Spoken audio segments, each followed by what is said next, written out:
Bismillahirrahmanirrahim. Assalamualaikum warahmatullahi wabarakatuh. Waalaikumsalam warahmatullahi wabarakatuh. Bismillah, alhamdulillah, wassalatu wassalamu ala rasulillah wa ala alihi wa sahbihi wa mawalah amma ba'dah. Alhamdulillahirabbil alamin. Kita pada kesempatan kali ini bisa bersama kembali dengan saya Ahmad Zubaidi, dosen program studi pendidikan agama Islam Universitas Islam Indonesia, yang pada kesempatan kali ini kita akan berbincang bersama-sama dengan ketua program studi kita, program studi pendidikan agama Islam Universitas Islam Indonesia. Beliau Bapak Muhammad Mizan Habibi. Selamat datang, Pak. Selamat datang. Assalamualaikum. Waalaikumsalam, Pak Zubed. Beliau ini adalah Ketua Program Studi Pendidikan Agama Islam Universitas Islam Indonesia periode 2018 sampai 2022. Dan sekarang beliau menjabat pada tahun ketiga ya, Pak ya? Ya, 2018, 19, 20. Ya, ketiga, tahun ketiga. Periode ketiga. Tahun ketiga, Pak. Tahun ketiga ya. Ya. Tahun ketiga di Program Studi Pendidikan Agama Islam Universitas Islam Indonesia. Pada kesempatan kali ini kita akan berbincang-bincang mengenai program studi pendidikan agama Islam Universitas Islam Indonesia, begitu. Jadi yang nanti semuanya akan dikupas oleh Bapak Ketua program studi kita. Tapi sebelumnya saya persilahkan dulu kepada Bapak Muhammad Mizan Habibi SPD MPDI untuk berbincang-bincang santai terlebih dahulu. Jadi mengenai apa-apa yang ada di program studi pendidikan agama Islam Universitas Islam Indonesia yang nantinya akan menjadi bahan untuk memberikan informasi kepada kita bersama tentang apa-apa yang ada di program studi ini. Pak Mizan, ini ada kopi, monggo Pak. Dibuatin kopi segala, Mas Zubed. Nggih, monggo Pak. Anget ini. Anget Pak. Tapi punya saya warnanya putih. Lanjutan waktu ya petak. Bismillahirrahmanirrahim. Alhamdulillah. Ini kopi Jember, Mas Zubed. Karena saya dari Jember, Jawa Timur. Jadi kopi bikin sendiri, nenek saya. Tapi kopinya itu rasanya ada pahitnya, ada manisnya gitu ya Pak? Iya, karena campur jahe. Oh begitu, jadi rasanya itu seperti kayak ada jahe-jahenya begitu ya Pak? Iya. Oke. Baik Pak Mizan, program studi pendidikan agama Islam itu kan diawali dari kata-kata pendidikan ya Pak ya? Iya, betul. Pastinya di sana mencetak para pendidik-pendidik yang nanti akan dikirim-kirim ke sekolah atau akan dimasukkan ke sekolah-sekolah, dan tujuannya adalah menjadi seorang guru. Tapi menurut Pak Mizan Habibi sendiri, atau mungkin dari profil lulusan yang ada di program studi, apakah cuma cukup seperti itu Pak? Mungkin sebelum saya menjawab tentang profil lulusan begitu ya. Jadi kan dulu sejarahnya PAI itu perubahan dari Fakultas Tarbiyah. Jadi dulu di UI itu ada namanya Fakultas Tarbiyah, dan ini merupakan salah satu fakultas yang tertua di UII begitu ya. Nah, lalu kemudian dirubahlah menjadi program studi pendidikan agama Islam, sehingga kita bersaudara dengan Ahwalus Syasiah dan Ekonomi Islam menjadi satu fakultas, namanya Fakultas Ilmu Agama Islam. Nah, kalau di PAI ini atau di program studi pendidikan agama Islam, memang fokusnya adalah pengembangan pendidikan agama Islam, begitu Pak Zubed. Jadi kalau di PAI itu kan ada hubungan antara pendidikan dan Islam ya. Jadi ada, kita kenal pendidikan dan Islam, lalu kemudian pendidikan agama Islam, lalu kemudian ada pendidikan dalam Islam. Nah, itu beda-beda itu. Kalau pendidikan Islam itu berarti pendidikan yang Islami, jadi pendidikan yang didesain secara Islami, begitu ya. Kita kenal pondok pesantren, kita kenal madrasah, itu pendidikan Islam. Nah, Seperti apa sifat begitu ya Pak ya? iya, betul. Tapi kalau kenapa prodi ini dinamakan pendidikan agama Islam? Karena di dalamnya itu salah satunya ingin mencetak atau mengembangkan mahasiswa menjadi salah seorang pendidik pendidikan agama Islam. Nah, pendidikan agama Islam itu pendidikan tentang agama Islam.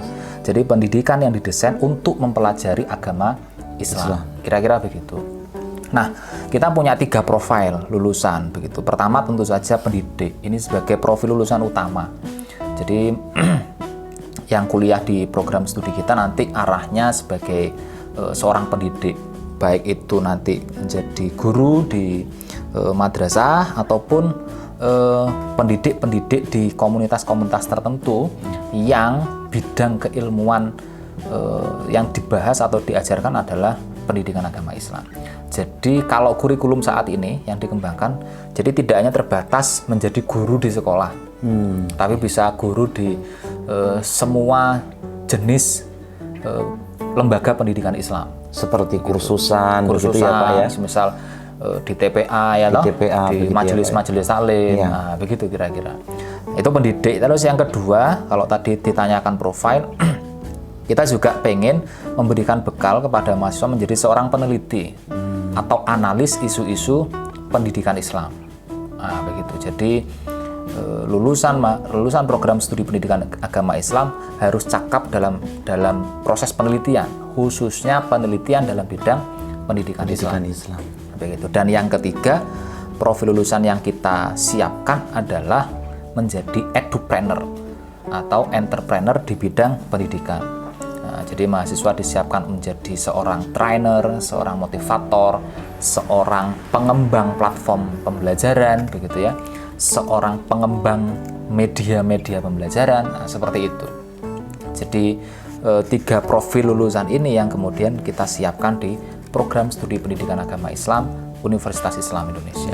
Ya. Gitu Pak Zubair. Berarti yang ketiga itu seperti edupreneur begitu ya Pak ya? Ya, edupreneur. Ya, jadi entrepreneur di bidang pendidikan. Entrepreneur di bidang pendidikan. Betul.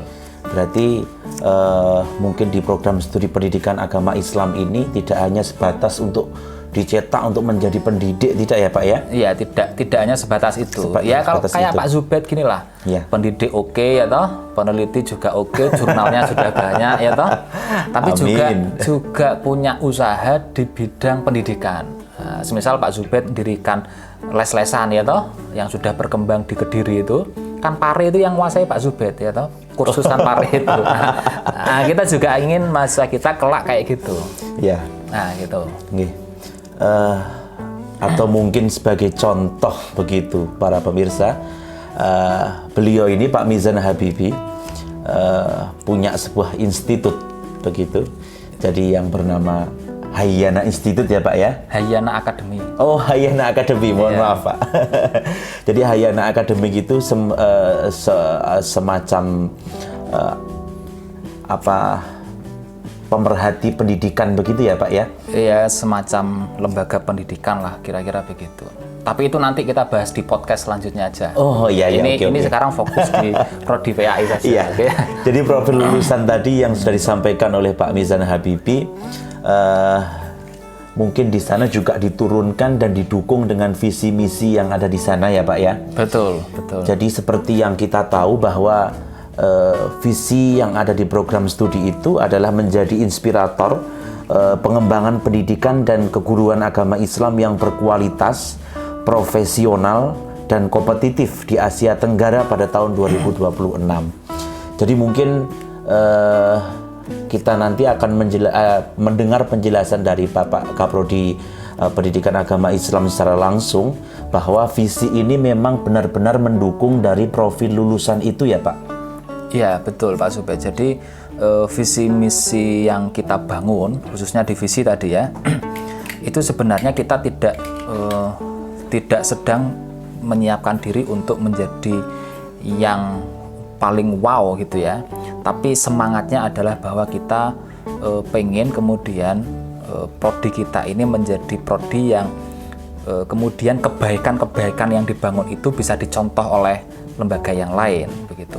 Nah, dengan semangat itulah lalu kemudian kita mencoba untuk terus melakukan inovasi, melakukan pengembangan yang progresif kira-kira begitu. Sehingga sekali lagi bahwa inspirator pendidikan dan keguruan di Asia Tenggara itu juga menjadi salah satu pilihan, karena dengan itu kita punya semangat tidak hanya jago kandang, kira-kira begitu, tidak hanya maju dan berkembang di wilayah DIY saja, tapi bagaimana perguruan tinggi yang ada di Asia Tenggara itu juga bisa menjadi benchmarking kita, begitu, percontohan kita, sehingga kita setidaknya akan selevel dengan mereka, begitu kira-kira. Sehingga kalau sudah mencapai posisi itu, nanti kemudian diri kita ini bisa mudah-mudahan bisa menjadi cermin untuk yang lain, kira-kira begitu.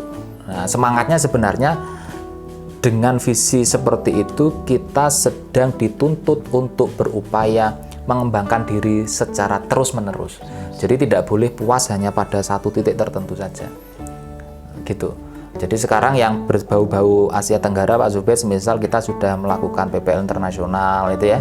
Lalu kemudian menjalin kerjasama dengan mitra-mitra di Asia Tenggara untuk riset kolaboratif, untuk pengabdian masyarakat, begitu, untuk nulis buku bersama gitu ya. Nah, ke depan nanti mungkin ada juga student exchange begitu ya. Lalu kemudian program-program yang tidak hanya sebatas di DIY atau di Indonesia, tapi kebermanfaatan diri kita juga mudah-mudahan bisa dirasakan oleh teman-teman saudara-saudara kita di negara lain. Gitu Pak Zubed. Oke. Berarti memang visi misi ini sudah dipersiapkan mulai dari sekarang ya Pak, bahkan sebelum-sebelumnya ya Iya, Pak? sebelum saya jadi Kaprodi bahkan. Oh iya. Untuk di tahun 2026. Oke.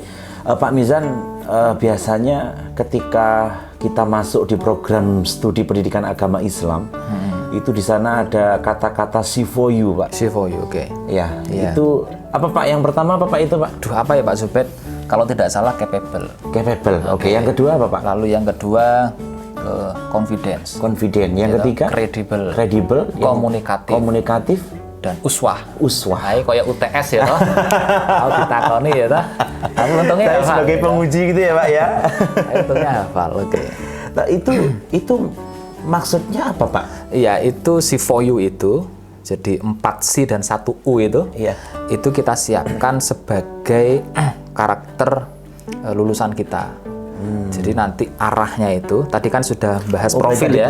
Profil ya Pak ya. Jadi, yang sekarang itu karakter lulusan ya Pak ya. Kira-kira nanti seorang pendidik, peneliti dan entrepreneur di bidang pendidikan itu punya karakter yang 5 itu. 4C, 1U itu tadi. Gitu Pak Zubed. Iya. Berarti selain program studi ini mempunyai profil lulusan, juga dilengkapi dengan karakter yang akan dibangun ketika nanti mereka sudah lulus dari program studi pendidikan agama Islam, begitu ya Pak ya? Iya, betul. Oke. Pak Mizan, sebelum kita lanjutkan, kopinya monggo diunjuk dulu. Oke, break dulu. Iya. Monggo. Waduh, sudah mau Pak Mizan nih kalau pagi ini mesti ngopi Pak? Oh, tidak mesti. Tidak mesti ya Pak ya? Kalau pas puasa ya nggak ngopi. Oh iya. Tapi kalau tidak puasa, kalau pagi ngopi Pak? Iya, ngopi. Saya sejak kecil itu diajari oleh kakek saya untuk ngopi gitu. Jadi keterusan sampai sekarang. Iya. Karena enak ya Pak ya kopi. Tapi itu, sekarang Pak, ya? Sudah ada yang jaga, jadi saya dibatasi ngopinya. Oh begitu. Dulu kalau masih jomblo itu bisa saja pagi ngopi, siang ngopi, malam ngopi lagi. Malam juga ngopi ya Pak ya. Bahkan gelas besar itu bisa sampai habis ya Pak ya. Baik, para pemirsa, pada kesempatan kali ini juga kita akan sedikit menanyakan mata kuliah yang ada di program studi pendidikan agama Islam itu memang sudah dicetak ya Pak ya untuk mendukung dari profil lulusan itu, begitu ya Pak ya? Iya, betul.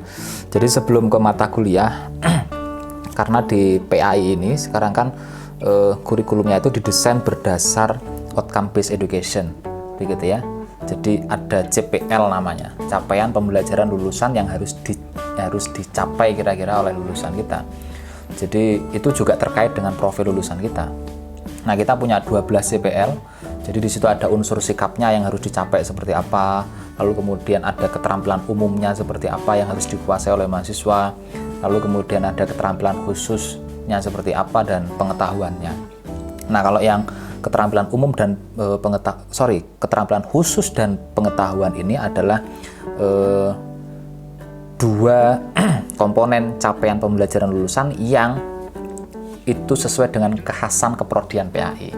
Tapi kalau sikap dan keterampilan umum itu adalah dua komponen capaian yang sifatnya umum begitu, dan itu bisa dicapai oleh siapa saja meskipun mahasiswa bukan PAI begitu. Tapi kalau yang khusus dan keterampilan khusus dan pengetahuan ini dua capaian pembelajaran yang merupakan ciri khas keprodian PAI begitu. Kira-kira SKS dari mata kuliah itu berapa, Pak? Nah, lalu kemudian sampai SKS. Jadi setelah CPL itu lalu kemudian diturunkan ke bahan kajian dan mata kuliah ya. Nah, kita Pak Zubaid di program pendidikan agama Islam itu kalau berbicara mata kuliah itu biasanya kan identik dengan yang namanya program kurikuler ya. Iya. Nah, di kita itu juga mengembangkan program kurikuler ya, co-kurikuler ya, dan ekstrakurikuler begitu. Oh, berarti ada 3 ya, Pak ya? Kalau yang jenengan tanyakan terkait dengan mata kuliah itu berarti kurikuler tuh. Iya. Oke, kurikuler.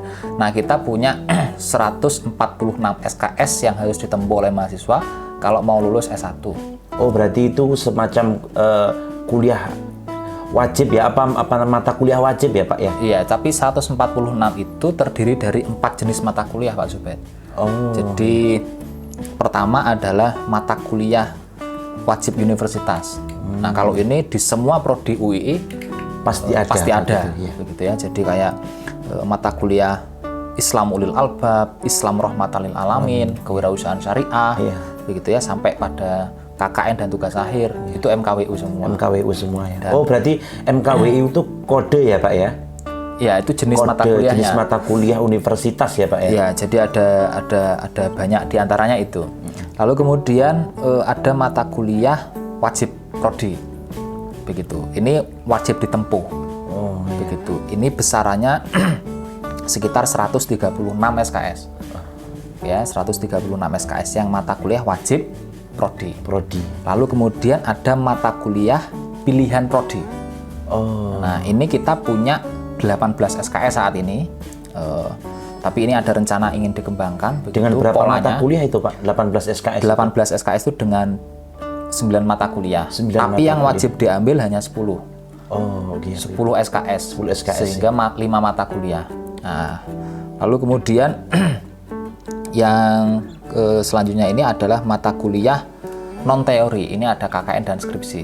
Nah, tadi mohon maaf, yang 136 itu adalah gabungan dari mata kuliah wajib universitas, mata kuliah wajib prodi, dan mata kuliah non teori. Gitu. Nah, nanti 136 itu ya ditambah 10 SKS mata kuliah pilihan. Nah, begitu. Itu yang kurikuler, Pak Zubaid. Jadi ya mahasiswa kuliah, nanti perkuliahnya itu ada yang di kelas, ada yang berbasis riset, ada yang berbasis pengabdian, ada yang berbasis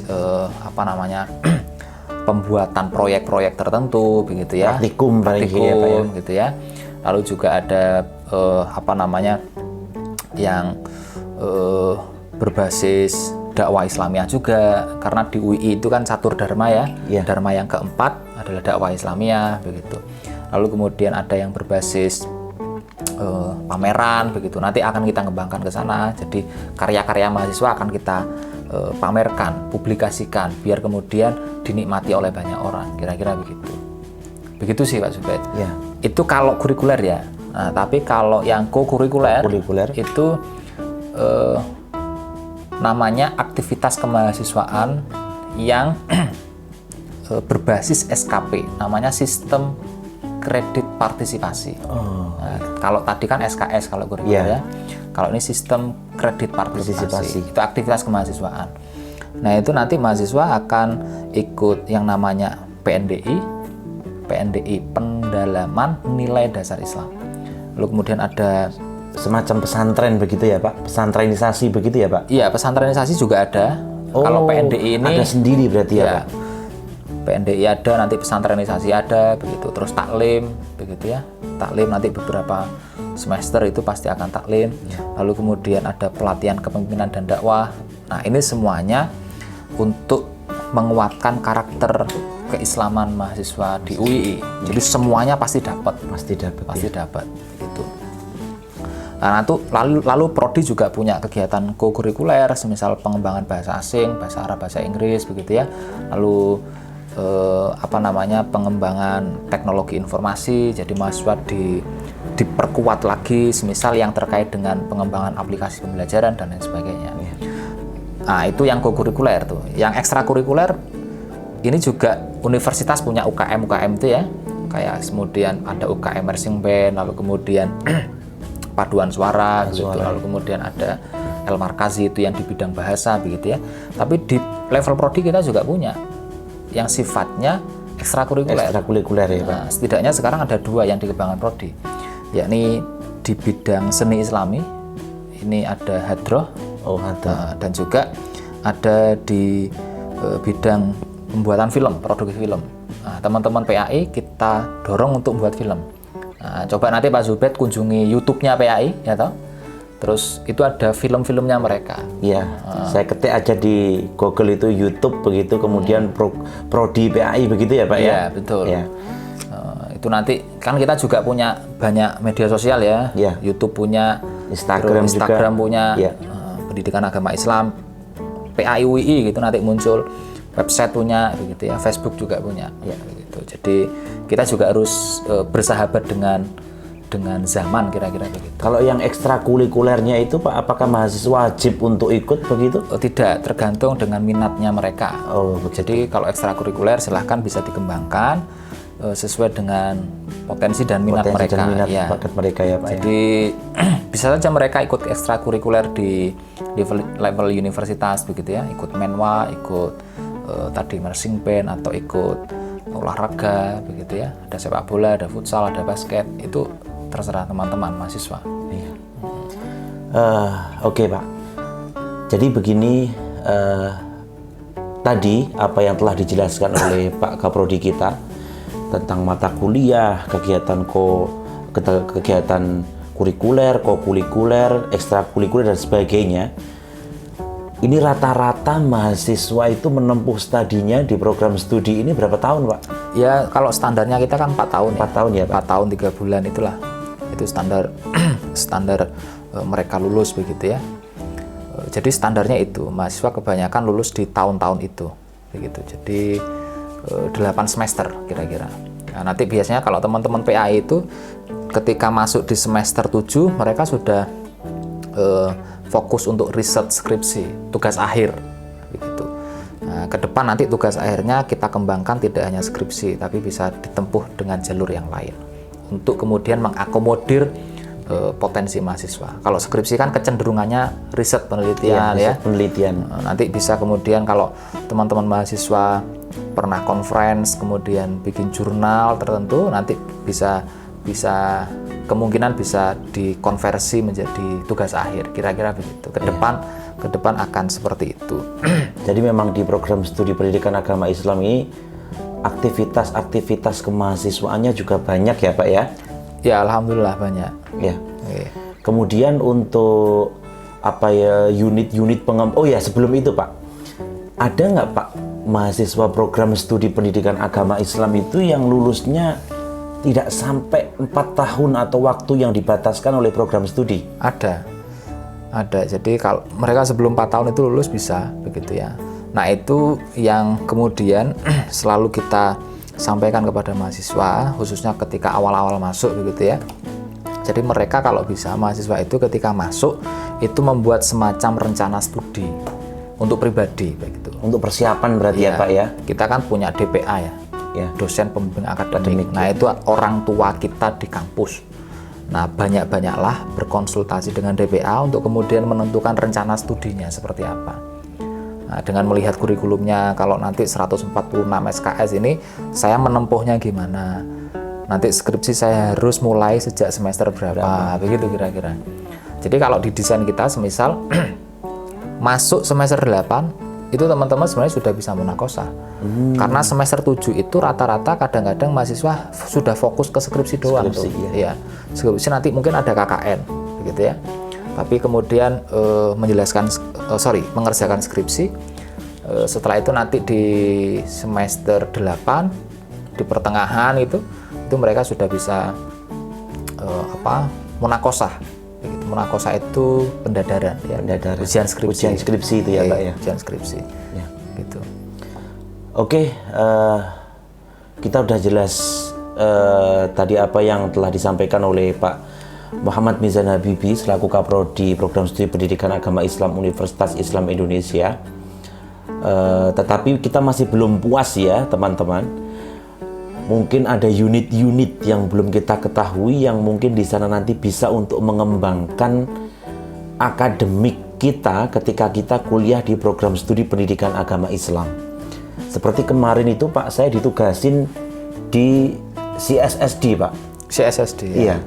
Itu kayaknya unit baru ya Pak ya? Ya betul, CSSD itu Center for Student Services and Development. Jadi memang mahasiswa di sana digodok bener untuk mengolah dari penulisan karya ilmiah begitu ya Pak? Salah satunya itu. Jadi CSSD ini satu unit baru yang kemudian coba difasilitasi oleh Prodi begitu ya, untuk memberikan informasi atau fasilitasi kepada mahasiswa khususnya dalam pengembangan diri di karya tulis ilmiah ya. Jadi misal mahasiswa mau riset, mau publikasi, mau ikut conference begitu. Tapi tidak terbatas pada itu. Nanti yang saya sampaikan tadi, program kokurikuler atau ekstrakurikuler yang diperuntukkan oleh mahasiswa itu nanti bisa di bawah komando CSSD ini. Jadi desainnya akan seperti itu. Jadi aktivitas kemahasiswaan di level prodi nanti yang ngomandani adalah teman-teman yang di CSSD itu. Oh iya. Ya, termasuk nanti kalau untuk mahasiswa yang tingkat akhir ya, misal informasi-informasi terkait dengan beasiswa untuk studi lanjut nanti juga bisa didapatkan di CSSD. Oh iya. Baik teman-teman, tadi sudah dijelaskan panjang lebar oleh Pak Mizan Habibie selaku Kaprodi Pendidikan Agama Islam Universitas Islam Indonesia. Unit-unit pengembangan yang ada di sana memang sangat banyak sekali. Tapi tadi masih satu yang disebut yaitu CSSD ya Pak ya? Iya betul. Tapi mungkin ada lagi di sana ya Pak ya? Banyak ya Pak ya? Iya. Kalau CSSD itu kan yang paling muda ya, yang paling baru yang saja paling lahir baru lah ya Pak ya. Digawangi oleh Pak Muhammad Nurul Ihsan Saleh ya Pak ya? Iya, beliau yang gawangi. Tapi kalau yang agak sepuh usianya atau yang awal-awal itu kita punya yang namanya P3I dan Jurnal Ertarbawi. P3I itu apa Pak? P3I itu Pusat Penelitian Pengembangan Pendidikan Islam.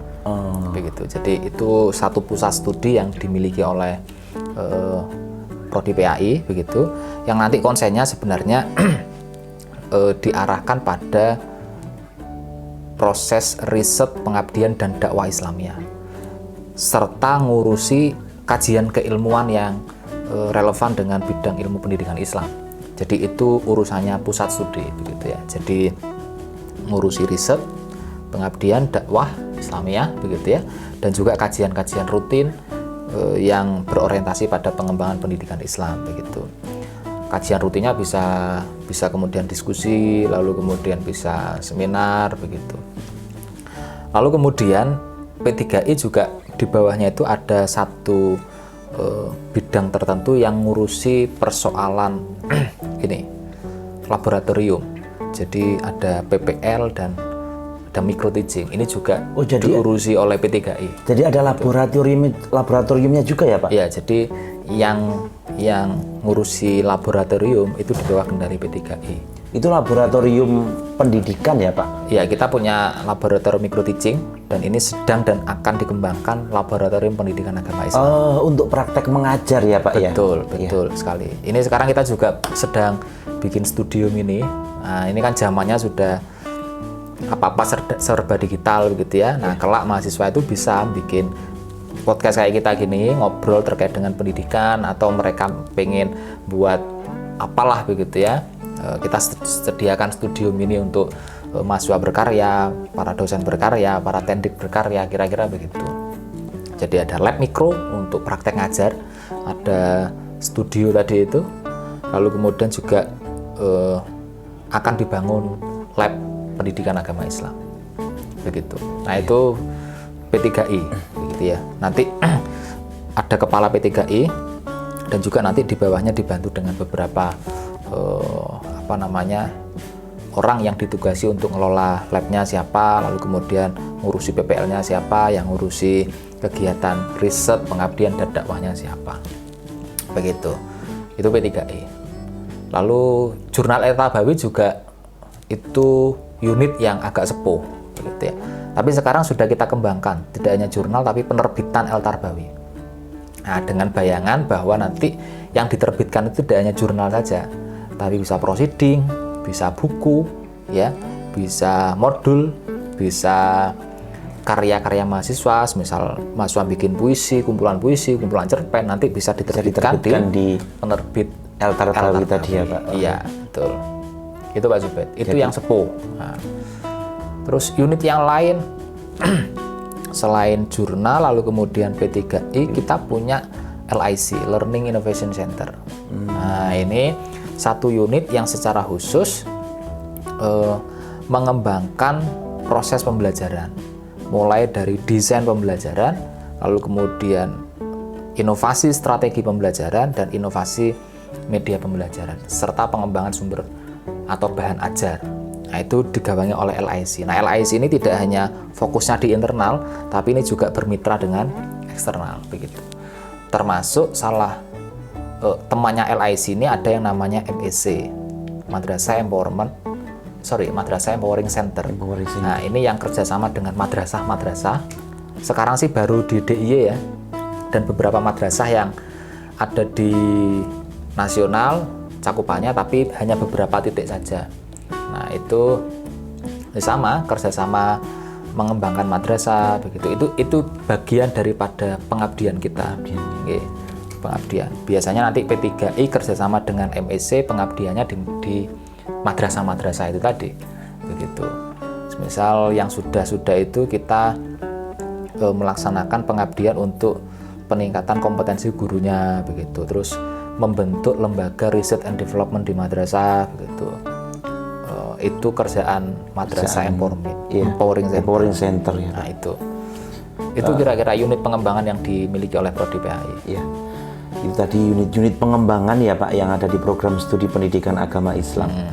Tapi ini Pak ngomong-ngomong di program studi agama Islam ini, ya, kan mahasiswa nih yang dicarikan biasanya beasiswa nih Pak. Betul. Nggih, beasiswa.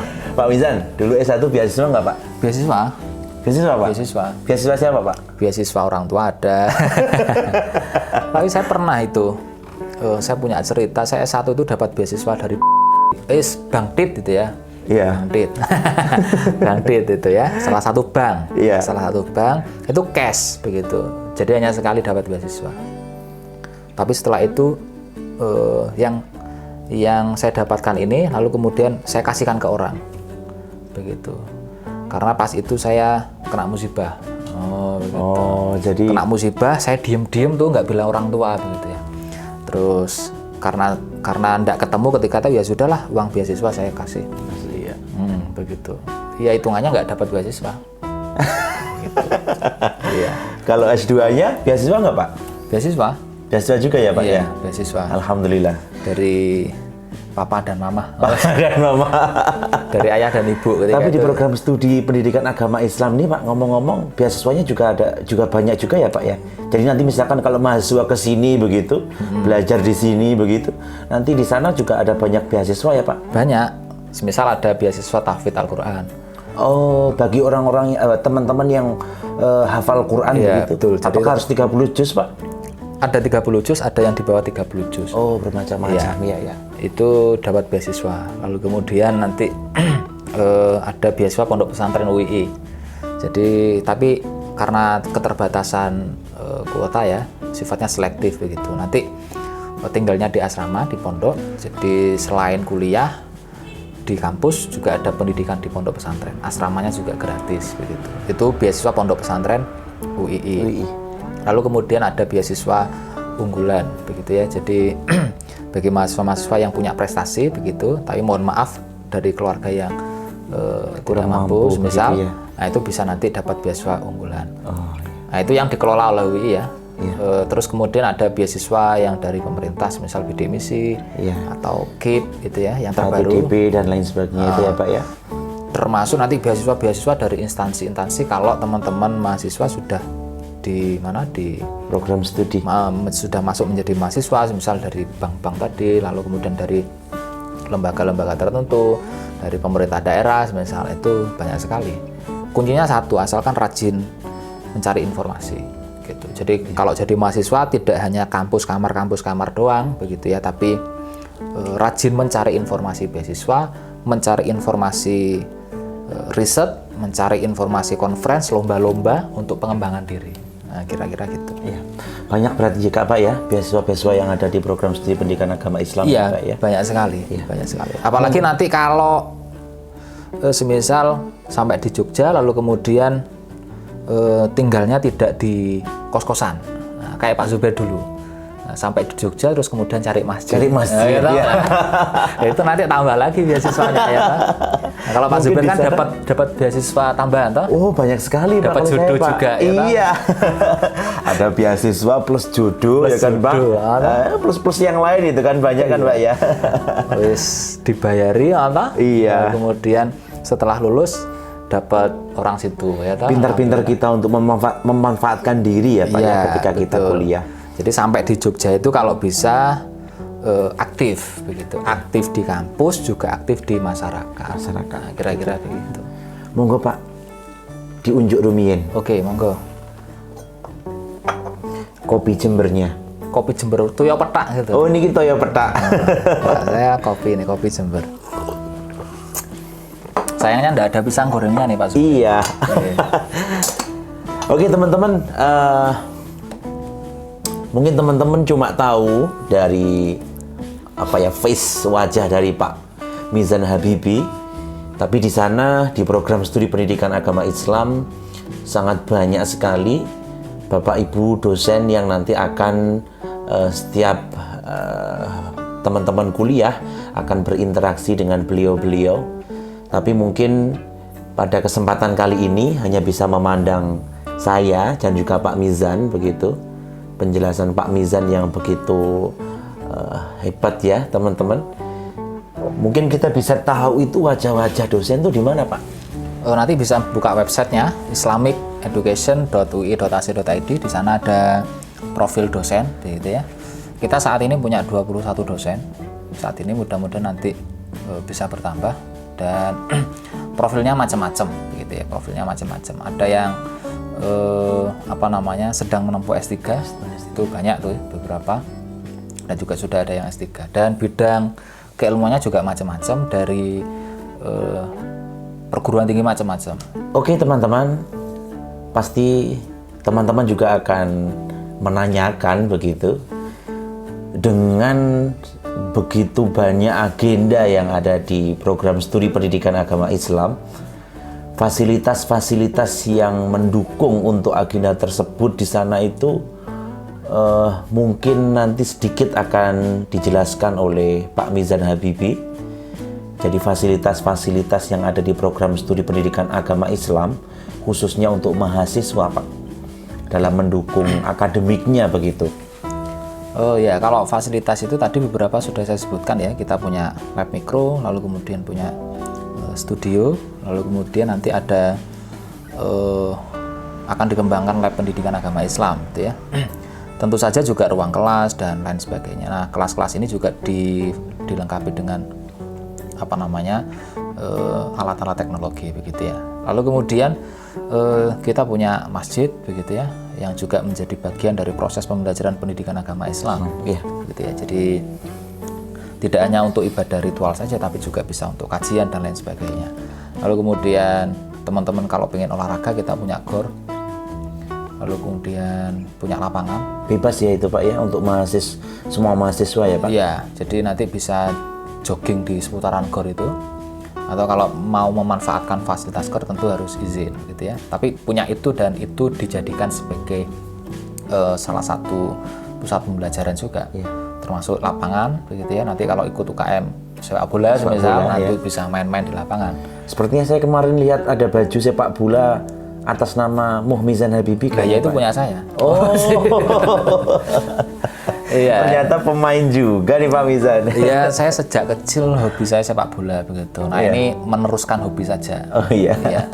Jadi kemudian ada kita punya jogging track begitu ya di kawasan Boulevard itu. Nah, itu kan ada kayak hutan mini gitu ya. Itu bisa kemudian dijadikan sebagai jogging track begitu. Nah, itu sedang dibangun embung di depan itu di Boulevard. Itu juga bisa dijadikan sebagai tempat untuk teman-teman nanti belajar. Jadi kalau belajar di dekat embung itu kan hawanya sejuk gitu ya, dingin di bawah ya, pohon-pohon itu sejuk. UI beberapa kali menerima award di bidang Green Campus begitu ya. Green Campus ya. Nah, ini yang paling terbaru nanti insya Allah mudah-mudahan kita akan segera hijrah dari sini ini ke gedung yang baru. Jadi FIAI akan punya gedung baru. Fakultas Ilmu Agama Islam akan punya gedung baru. Itu tempatnya di sebelah perpustakaan. Perpustakaan tepat gitu ya Pak ya. Lebih dekat dengan Masjid Ulil Albab ya. Iya, jadi nanti posisinya sangat strategis itu Mas. Jadi dekat perpustakaan. Kalau mau sholat dekat masjid, kalau mau olahraga dekat lapangan. Nah, gitu. Kalau mau main ke embung dekat juga. Apalagi sampingnya itu tempat penitipan anak, Pak. Betul sekali. Nanti anak Pak Zubaid bisa dititipkan di sana. Jadi perpustakaan juga bagian dari fasilitasnya UII. Gitu, termasuk nanti lab-lab terpadu yang dimiliki oleh teman-teman di prodi lain. Nah, kita juga bisa belajar ke sana kalau dibutuhkan. Begitu. Mungkin itu beberapa fasilitas yang ada di program studi pendidikan agama Islam. Oke, teman-teman, dari awal sampai akhir kita sudah menguak bagaimana sih pembelajaran juga termasuk sarana prasarana akademik dan lain sebagainya yang ada di program studi pendidikan agama Islam Universitas Islam Indonesia. Tadi sudah dijelaskan panjang lebar oleh Pak Mizan Habibi selaku Ketua Program Studi Pendidikan Agama Islam Universitas Islam Indonesia. Mungkin terakhir Pak, kata yang tepat untuk teman-teman mahasiswa baru yang mau masuk ke program studi pendidikan agama Islam. Ini mungkin untuk semuanya begitu ya. Jadi karena ini obrolan kita terkait dengan prodi pendidikan agama Islam, mungkin jika kita hendak ingin semakin dekat menyambung persaudaraan, Bapak Ibu, teman-teman semuanya, saudara-saudari sekalian bisa mengunjungi media sosial kita. Ada di website, Instagram, kemudian Facebook dan akun YouTube. Nah, mudah-mudahan nanti kita bisa bersilaturahim dengan media itu. Lebih-lebih nanti teman-teman semuanya menjadi bagian dari keluarga program studi pendidikan agama Islam. Gitu. Dan yang jelas, mari bersinergi untuk berkembang dan berkarya demi kehidupan yang lebih baik. Kira-kira itu Pak Zubaid. Terima kasih. Terima kasih Pak Muhammad Mizan Habibi SPD MPDI selaku Ketua Program Studi Pendidikan Agama Islam atas penjelasan yang sangat bermanfaat tadi. Mungkin teman-teman juga agak sedikit ingin menerima informasi begitu tentang bagaimana sih cara belajar di perguruan tinggi itu. Apakah sama dengan kayak yang di SMA dulu kita, di MAN, di SMA kita waktu belajar dulu ketika ada pengumuman, ada tempelan di papan dinding, ketika guru mengajarkan berapa persentase yang ada di dalam kelas itu berapa persen penyampaian dosen kepada mahasiswa, materi keilmuan yang disampaikan kepada mahasiswa itu berapa persennya nanti kita akan bahas pada episode berikutnya. Saya Ahmad Zubaidi, MPD, dosen pendidikan agama Islam Universitas Indonesia. Mohon maaf yang sebesar-besarnya apabila ada kesalahan dan kekurangan. Akhirul kalam. Wassalamualaikum warahmatullahi wabarakatuh. Waalaikumsalam warahmatullahi wabarakatuh. Kopi lagi Pak Zubaid? Iya Pak. Monggo Pak. Bismillahirrahmanirrahim.